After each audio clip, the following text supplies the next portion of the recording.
తాకట్టులో ఉన్న బంగారాన్ని విడిపించి ఆ రోజు ఆన్లైన్ రేటుకే మేము కొంటాం. Sharma gold company. నమస్తే రమగారు. నమస్తే జయ. రమగారు, మహాశివరాత్రి. సో ఆ రోజు అనుసరించాల్సిన విధి విధానాలు ఒక్కసారి మనం మాట్లాడుకుందామండి. ఏటా వచ్చే శివరాత్రి ప్రతి సంవత్సరము కొత్తగా మనం మాట్లాడుకుంటాం, కొత్తగా ఆచరిస్తున్నట్టుగానే అనిపిస్తుంది. అవునండి. 30 నిమిషాలలో నొప్పి లేకుండా వేడికోస్ స్వయం చికిత్స ఆవేశ హాస్పిటల్ హైదరాబాద్. అయితే ప్రతి నెల ఒక శివరాత్రి వస్తుంది మనకి. ప్రతి నెల అమావాస్య ముందు వచ్చే చతుర్దశి నాడు మాస శివరాత్రిగా చేస్తాం. అయితే మాఘ మాసంలో మాఘ బహుళ చతుర్దశి మహాశివరాత్రిగా చెప్పుకుంటాం. అయితే మహాశివరాత్రులు కూడా శివరాత్రినప్పుడు కూడా అభిషేకం చేసి రుద్రాభిషేకం చేసి ఆ పూట ఏకభుక్తమో నక్తమో లేకపోతే ఉపవాసమో ఉండటం సాధారణ విధి. ఆ రకమైన అలవాటు ఉన్న వాళ్ళు అలా చేస్తారు. అవును, అదొక విధానంగా చేస్తారు. అయితే ఈ శివరాత్రి నాడు మొత్తం మన భారతదేశం అంతా శివరాత్రిని పాటిస్తుంది. మాఘమాసం పవిత్ర మాసం మనం చెప్పుకున్నాం కదా. స్నానాలు చేస్తాము, తర్వాత ఏమో కొద్దిపాటి దానం చేయటం, జపం చేసుకోవటం, అది విధానంగా చేస్తాం. మాఘాదివారాలు పాలు పొంగించుకోవటము, రథసప్తమి నాడు పాలు పొంగించడం, భీష్మ ఏకాదశి నాడు భీష్ముడిని తలుచుకోవటం, ఇదంతా చేసి చివరికి వచ్చేసరికి ఈ శివరాత్రి వస్తుంది. అయితే శివరాత్రి మామూలు సాధారణంగా చెప్పేది ఏంటంటే అభిషేక ప్రియ శివ అని చెప్తారు. శివుడికి అభిషేకం ఇష్టం. నువ్వు పంచామృతాలు కొబ్బరి నీళ్ళు అవి ఇవి చేయక్కర్లా, 4 ఉద్దరణల నీళ్లు పోసినా చాలా. ఆయనకి నీళ్లు జలం అంటే ఇష్టం. ఈ జలం ఇష్టం అవడానికి ఒక ఐతిహ్యం ఎలా చెప్తారంటే, శివుడు గరళం మింగాడు. అవును, హాలాహలాన్ని కంఠంలో దాచుకున్నాడు. అది ఎప్పుడు జరిగింది? దేవదానవులు ఈ సముద్రాన్ని చిలికినప్పుడు మొదట వచ్చిన హాలాహలాన్ని, అంటే అమృతానికి ముందు వచ్చిన విషాన్ని ఆయన ప్రపంచాన్ని అది నాశనం చేయకుండా దాన్ని మొత్తం ఎత్తి గొంతులో పెట్టుకున్నాడు, దాచుకున్నాడు. ప్రపంచాన్ని నాశనం చేయగలిగే దాన్ని ఒక ఉండని చేసి కంఠంలో ఆపాడనమాట. అంతే కదా, చాలా గొప్ప అద్భుతమైన విషయం కదా. అయితే ఇది కంఠం దిగి కిందకి వెళ్ళకుండా పైకి రాకుండా కంఠంలోనే ఉంచాడు.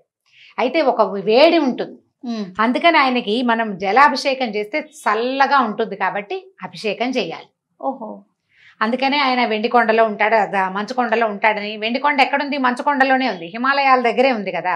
ఆయన కైలాసము హిమోత్పర్వత ప్రాంతంలోనే ఉంది అని చెప్తాం.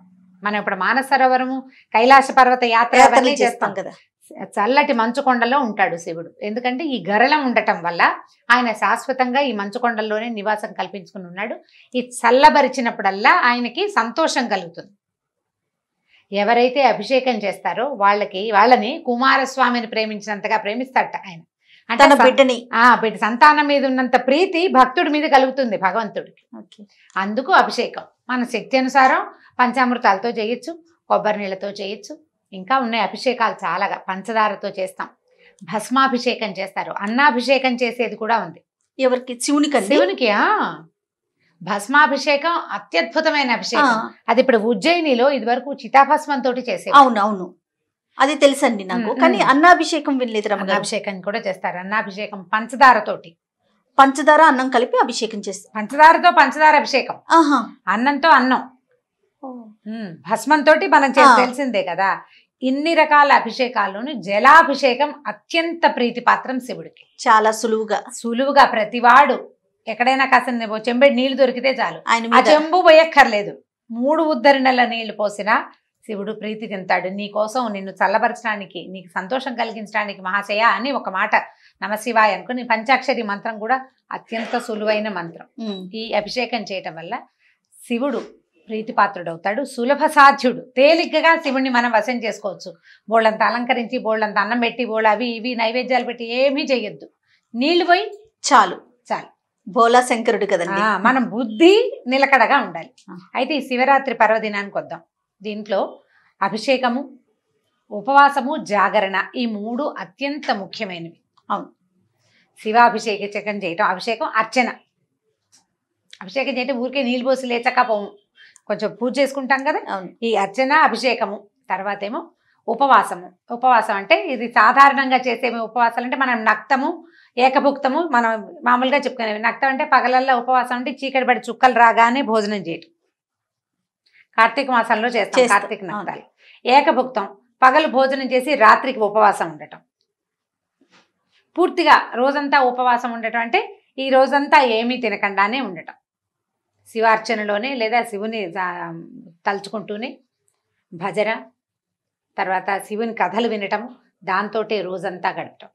చివరిది ఏంటంటే జాగరణ, నిద్రపోకుండా ఉండటం. జాగరణ అంటే మెలకువతోటి ఉండటం. మళ్ళీ ఈ మెలకువ అంటే నువ్వు సినిమా చూస్తూ మెలకుగా ఉండడం మాత్రం కాదు, ఆయన ధ్యానంలో ఉంటూ భగవత్ సంబంధమైన కథలు వింటూ, భగవత్ సంబంధమైన భజనలు పాడుతూ వింటూ, భగవత్ సంబంధమైన వ్యవహారం అంటే భక్తులతోటి సంభాషిస్తూ రాత్రిని గడపటం. మర్నాడు పొద్దున స్నానపానాదులు చేసుకుని, వంట చేసుకుని, లేదా మన దగ్గర ఏదైనా ఆహారం ఏర్పరిచి ఉంటే శివారాధన చేసుకుని స్వామికి సమర్పించి దాన్ని భుజించటం. జాగరణ శివరాత్రి జాగారం అంటాం మనం. జాగరణ, దాని పేరు సరైన పదం జాగరణ. ఇవి చేయగలిగితే అత్యద్భుతమైన ఫలితాన్ని ఇస్తాడు శివుడు. ఏమిస్తాడండి? మాకు 4 లక్షలు అప్పు ఉంది, ఆయన తీరుస్తాడా? నాకు చాలా అనారోగ్యం ఉంది, ఆయన పోగొడతాడా? నాకు బోల్ డబ్బు కావాలి, ఆయన ఇస్తాడా? అన్నీ చేస్తాడు. ఎప్పుడు చెప్దాం, అవి కూడా చెప్దాం. చెప్పండి. ఎప్పుడంటే ఇప్పుడు నీకు బోల్డ్ అంత అప్పు ఉంది, శివుడు వచ్చి ఏమిటి త్రిశూలం పుచ్చుకొచ్చి నీ అప్పు తీరుస్తాడు. నీ అప్పులు తీర్చే సామర్థ్యాన్ని నీకు ఇస్తాడు, సామర్థ్యాన్ని కల్పిస్తాడు ఆయన. అంతే. ప్రతిదానికి నువ్వు కదా చేయవలసింది. అప్పెవరికి ఉంది? శివుడుగా నీకా? నీకే అప్పు ఉంది, నీకే అనారోగ్యం ఉంది, నీకే సమస్యలున్నాయి. నేను భగవంతుడిని నమ్మాను, అతను నాకు దారి చూపిస్తాడని నువ్వు త్రికరణ శుద్ధిగా నమ్ము, దారి చూపిస్తాడు ఖచ్చితంగా. భగవంతుడు చూపించిన దారిని తీసుకుంటే నీ సమస్యలన్నీ తీరిపోతాయి. సమస్తమైన సమస్యలకి భగవంతుడు సమాధానం చెప్తాడు. నీలోనే, నీతోటే నువ్వే చేసుకునేలాగా. నువ్వు కేవలం ఆ స్వరం వినడానికి నీ బుద్ధికి ప్రచోదనాన్ని కలిగించాలి, నీ బుద్ధికి ఆ ఫోకస్ కావాలి. మంచి మాట వినేందుకు, మంచి సలహా తెలుసుకునేందుకు, మంచి మాట విని ఆచరించేందుకు నీ బుద్ధికి సరైన దారి భగవంతుడి వల్ల కలుగుతుంది. నువ్వు ఉపవాసం చెయ్యి శ్రద్ధతోటి, డైటింగ్ కోసం కాదు. జాగారం చెయ్యి సినిమా చూస్తూ గేమ్ ఆడుకుంటూ కాదు. భగవత్ సంబంధమైన వ్యవహారంతో భజన చేస్తూ.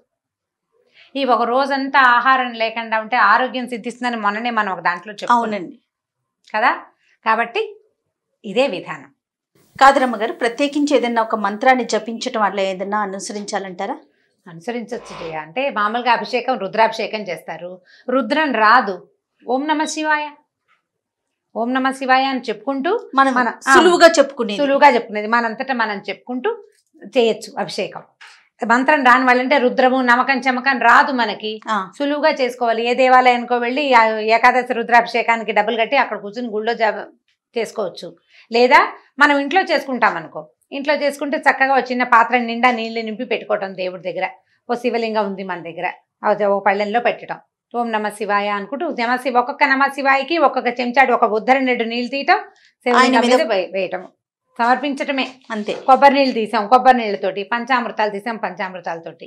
నమక చమక రుద్రాదులతోటి రుద్రంతో పూజ చేస్తే ఎలాంటి ఫలితం గొప్ప గొప్ప వాళ్ళకి, అంటే బాగా అన్ని వేదాధ్యయనం అవి చేసిన వాళ్ళకి లభించే ఫలితాన్ని సాధారణమైన వాళ్ళకి, స్త్రీ బాల వృద్ధుల తేడా లేకుండా ఎవరికైనా ఈ రోజు భగవంతుడు ఇస్తాడు. శివరాత్రి నాడు మనం అట్లా చేసుకోవాలి. పొద్దున సాయంత్రం 2 పూట్లా చేసుకోవచ్చు. లింగోద్భవ కాలం వరకు గనక అభిషేకం చేస్తే ఇంకా అఖండమైన ఫలితం వస్తుంది. లింగోద్భవ కాలం అంటే రాత్రి 1 గంట 2 దాకా మనం శివార్చనలో గడపచ్చు.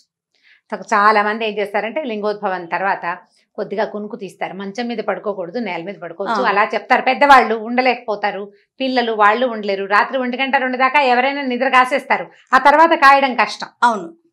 అప్పుడు మంచము దిండు దుప్పటి తీసుకోకుండా నేల మీద పడుకుంటే పడుకోవచ్చు, నిద్రపోవచ్చు. ఒకవేళ వస్తే ఒకవేళ నిద్ర అంటే మెలకుగా ఉండలేని పరిస్థితులు ఉన్న వాళ్ళు పడుకోవచ్చు అనమాట. వాళ్ళకు కూడా జాగరణ ఫలితం లభిస్తుంది.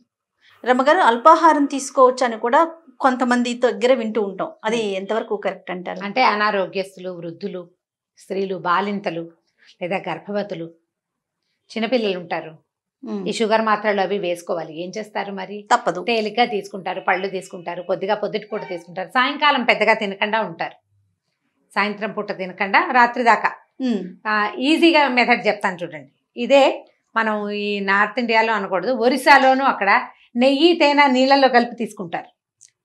అవే నీళ్లు రోజంతా. తేనె నీళ్లు తీసుకోవచ్చు, కొబ్బరి నీళ్లు తేనె నీళ్ళతోటి వాటర్ తోటి ఉండొచ్చు. ఓకే.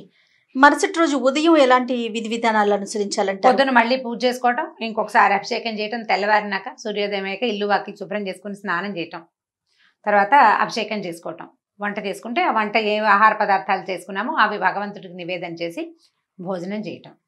పడుకోకుండా ఉంటే మంచిది. మరుసటి రోజు పగలంతా కూడా పగల అంటే దాని మీద పెద్ద నియమం లేదు. ఏకాదశి నాడు అంటే ద్వాదశి నాడు పారణ చేసి నిద్రపోకూడదు అంటారు. శివరాత్రికి పెద్దగా ఆ మాట చెప్పల. చాలా మంది శివరాత్రి మర్నాడు పడుకున్న వాళ్లే కనిపిస్తూ ఉంటారు. ఓకే.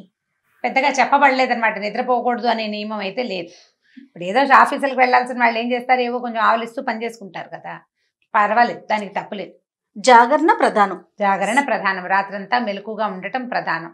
మనం ఆ టైంలో జపతపాదులు ఏదైనా జపము, తర్వాత ఏమో భజన, ఆలయ దర్శనము, దేవాలయాల్లో ఉండిపోవటము, తర్వాత మన శారదా పీఠాల్లోనూ అక్కడ అర్చనలు జరుగుతుంటాయి. ఏకాదశి రుద్రం చేస్తారు, సహస్ర లింగార్చన చేస్తారు.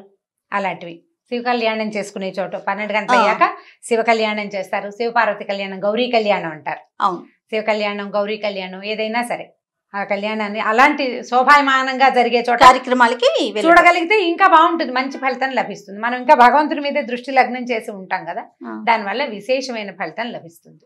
రమ్మగారు, మహాశివరాత్రికి మామూలుగా మనకి నెల నెల వచ్చే శివరాత్రులకి ఉన్న తేడా అంటే మనం ఏం చెప్పుకోవాలి? మహాశివరాత్రికి ఉన్న కథ ఏంటి అసలు?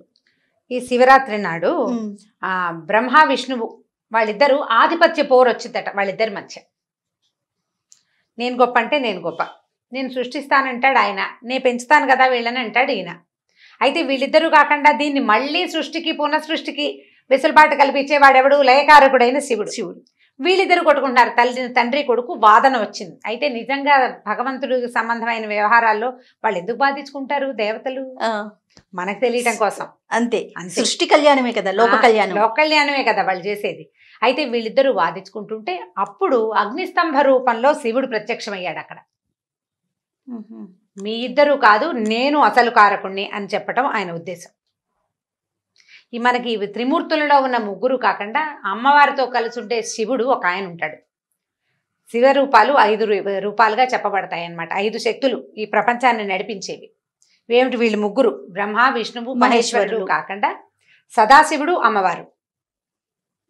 ఈ 5 శక్తులతోటే మనకి ప్రపంచం నడుస్తుంది, ఇది పుడుతుంది పెరుగుతుంది అన్నమాట.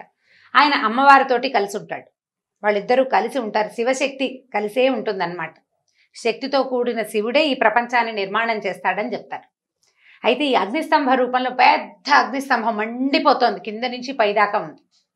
దాంతో వీళ్ళిద్దరూ ఆశ్చర్యపోయారు, బ్రహ్మాను విష్ణువు, ఏమిటి అని.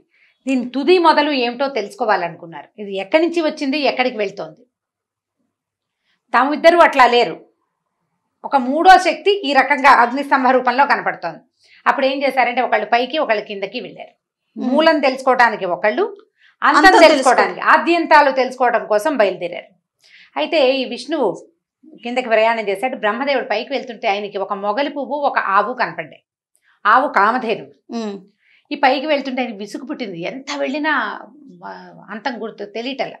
అప్పుడు ఈయన ఏమన్నాడంటే, నేను చూశానని చెప్తాను, మీ ఇద్దరు నాకు సాక్ష్యం చెప్పండి అని చెప్పాడు. సరే, ఈ అగ్నిస్తంభంలో ఈ మధ్యలో ఎక్కడైతే వీళ్ళు శివుడిని చూసి శివుడు ఇట్లా అగ్నిస్తంభంగా రూపొందటం చూసుకున్నారో అక్కడికి వెళ్ళారు. నేను చూశాను, నాకు అంతం కనపడింది అని చెప్పేసరికల్లా అప్పుడు సాక్ష్యానికి వీళ్ళిద్దరిని తెచ్చానంటే మొగలి పువ్వు అవునవునని తలకాయ చెప్పింది. కామధేనువు అవునని తలూపి తోకతోటి చూడలేదు అని తోక అడ్డంగా ఊపింది. దాంతో బ్రహ్మకి పూజార్హత లేదు అబద్ధం చెప్పినందుకు. ఆ అబద్ధానికి సాక్ష్యం చెప్పినందుకు మొగలి పువ్వుకి పూజార్హత లేదు. మొగలి పువ్వుని ఏ పూజలోనూ ఎప్పుడు వాడరు. బ్రహ్మకు అప్పుడు 5 ముఖాలు ఉండేవిట. ఒక ముఖాన్ని శివుడు చేసాడు అనమాట, లాగేశాడు అబద్ధం చెప్పినందుకు. ఏ తల అయితే, ఏ నోటితోటైతే ఆయన అబద్ధం చెప్పాడో ఆ ముఖాన్ని ఆయన పెకిలించేశాడట శివుడు. అయితే ఈ కామధేనువు ముఖంతో అవునని తోకతోటి కాదంది కదా, కాబట్టి ముఖానికి కాదు ఆవుకి వెనక భాగమే, గోపృష్టమే పూజార్హమైనదని నిర్ణయించబడింది. అయితే కిందకి వెళ్ళినటువంటి శివుడు ఈ ఆదిని విష్ణువు ఆదిని నేను కనుక్కోలేకపోయాను అని నిజం చెప్పాడు. నాకంటే ఈయన శక్తివంతుడు, పైగా ఇతడు ఉంటేనే సృష్టికి స్థితికి లయకారకుడైన వాడు ఉంటేనే ఇది నడుస్తుంది. పుట్టుక అనంగానే దేంతోటి ఏదో ఒక దాంతో పుట్టించాలా, ఆ ఒక పదార్థమే శివుడు తయారు చేసేది, ఆ పుట్టిన దాన్ని విష్ణువు పెంచేది అని. అప్పుడు శివుడి యొక్క అస్తిత్వం తమకంటే ఉన్నతమైనదని వీళ్ళిద్దరూ ఒప్పుకున్నారని కథ. అయితే ఎప్పుడైతే ఈ అగ్నిస్తంభ రూపంలో కనిపించాడో శివుడు, దాన్ని లింగోద్భవ కాలమని, అది ఈ మాఘ బహుళ చతుర్దశి అని చెప్పబడింది. ఈ బహుళ చతుర్దశి నాడు కనపడింది కాబట్టి ప్రతి నెల చతుర్దశిని మాఘ బహుళని మనం శివరాత్రి చేసుకుంటాం, బహుళ చతుర్దశిని మాస శివరాత్రిగా చేసుకుంటారు. అది అలవాటు ఉన్న వాళ్ళు చేసుకునేది. మాస శివరాత్రి అని క్యాలెండర్లో కనపడుతుంది, పంచాంగాల్లో విధానం ఉంటే చేస్తాం. దేవాలయాల్లోనూ అక్కడ విశేషమైన అర్చన జరుగుతుంది, శివాభిషేకం బాగా చేస్తారనమాట. కళ్యాణం కూడా చేస్తాం. అప్పుడు ఈ గౌరీ కళ్యాణం, శివుని కళ్యాణం కూడా ఈ బహుళ చతుర్దశి నాడే జరిగిందని ఒక ఐతిహ్యం. అది శివ పురాణంలో ఎక్కడో చెప్పబడింది. అందుకని ఏం చేస్తారంటే, ఈ రోజు ఆయన జన్మించాడు అంటే, ఆయన జన్మించడం కాదు, ఆయన ఇట్లా లింగంగా ఆవిర్భవించాడు ఈ అగ్నిస్తంభ రూపంలో. అందుకని ఈ రోజు ఆయనకి అర్చన అభిషేకాదులు చేసి ఆయన కోసం తెల్లవార్లు మెలకుగా ఉన్నారు. బ్రహ్మ విష్ణువు వెతికేరు కదా, అవును. అట్లా మనం కూడా మెలకుగా ఉండి శివుని యొక్క ఆవిర్భావాన్ని తెలుసుకోవాలని, భగవంతుడు ఏ మూలంలో ఏ రూపంలో ఉంటాడో మనం గుర్తెరగటం కోసమే మనకి జాగరణ చెప్పబడింది. తెల్లవారేదాకా వాళ్ళు వెతికారు, అట్లా తెల్లవారేదాకా మనం మెలకుగా ఉండాలి, అందుకే ఇది చెప్పారన్నమాట. సో ఓపికను బట్టి, ఆరోగ్య పరిస్థితులను బట్టి చేయగలిగిన వారు చేసినంతగా చేసుకుంటే, అభిషేకం చేసుకున్న, మారేడు బిల్వదళాలతోటి అర్చన చేసిన, బిల్వార్చన చాలా మంచిది, విశేషమైంది. మారేడు చెట్టు సంవత్సరం అంతా పెద్దగా మనం మారేడాకులు కోయం. అవును, ఏ శివార్చనకే ప్రధానమైంది. ఏ శివాలయానికి వెళ్ళినప్పుడు కోసం ఈ రోజున మారేడుతోటి విశేషమైన అర్చన చేయటం. చాలా మారేడాకులు దొరకలేదు. ఎలాగంటే అంటే, ఓ 3 ఆకులు దొరికితే ఆ ఆకుల్ని ఒకసారి పూజ చేసామా, మళ్ళీ ఆకుల్ని నిర్మాల్యం తీసేసి మళ్ళీ కడిగి మళ్ళీ వేసుకోవచ్చు. అట్లా 3 సార్లు ఆకుల్ని వాడుకోవచ్చు. ఇవాళ రేపు ఎల్లుండి కూడా వాడచ్చు. మామూలుగా ఏ నిర్మాల్యానికి పూజార్హత ఉండదు, మారేడుకి పూజార్హత ఉంటుంది. 3 సార్లు వాడుకోవచ్చు. ఆకుల్ని వాళ్ళ నీళ్ళతో, మంచి నీళ్ళతో శుభ్రం చేసుకోవటం, ఒక మాట తడి తుడిచేసి మళ్ళీ అర్పించుకోవచ్చు. అట్లా చేయొచ్చు. తక్కువ మారేడు ఆకులు దొరికినా ఏం పర్వాలేదు. ఒక్క మారేడు, ఒక్క బిల్వదళం కూడా శివుడికి అత్యంత ప్రీతిపాత్రం. నీ యొక్క శ్రద్ధ, భక్తి ప్రపత్తులు అంతే, అవే చాలా ముఖ్యమైనవి. మామూలుగా మనం యాజ్ యూజువల్ గా చెప్పుకునేలాగానే ఈ శివరాత్రి నాడు కొట్లాడకండి, తగాదాలకు వెళ్ళకండి, దుర్భాషలాడడం అలాంటివి చేయబోకండి. కొంచెం అంటే మధ్యమాంసాదులతో ఉండండి. మద్యం అంటే మీరు ఈ పూజ చేయలేను, నేను ఉపవాసం చేయలేను, మధ్యమాంసాదుల జోలికి వెళ్ళబోకండి. ఒక్కసారి ఓం నమ శివాయ అనుకున్నా కూడా మీకు ఈ రోజున విశేషమైన ఫలితం వస్తుంది. ప్రపంచంలో ఉన్న శక్తులన్నీ కూడా శివుడి వైపే కేంద్రీకృతం అయ్యి ఉంటాయి. శివుడిలోనే ప్రపంచంలో ఉన్న అన్ని రకాల శక్తులు శివశక్తి సమన్వితంగా ఉంటాయి. ఈ రోజున మీరు ఎవరికైనా చేసిన సహాయం 1000 రెట్లు అవుతుంది, దానం 1,00,000 రెట్లు అవుతుంది. ఒక్కసారి శివనామాన్ని జపిస్తే అది 1,00,000 సార్లు జపించినంత ఫలితాన్ని ఇస్తుంది. జపం చేయాలన్న శ్రద్ధ, భక్తి మీకు ఉండాలి, అంతే. రైట్ అండి. థ్యాంక్ యూ సో మచ్ రమ్మగారు. నమస్తే. చేయ ఈ వీడియో కనుక మీకు నచ్చినట్లయితే లైక్ చేయండి, షేర్ చేయండి. మరిన్ని ఇంట్రెస్టింగ్ వీడియోస్ కోసం మా ఛానల్ని సబ్స్క్రైబ్ చేసుకోండి.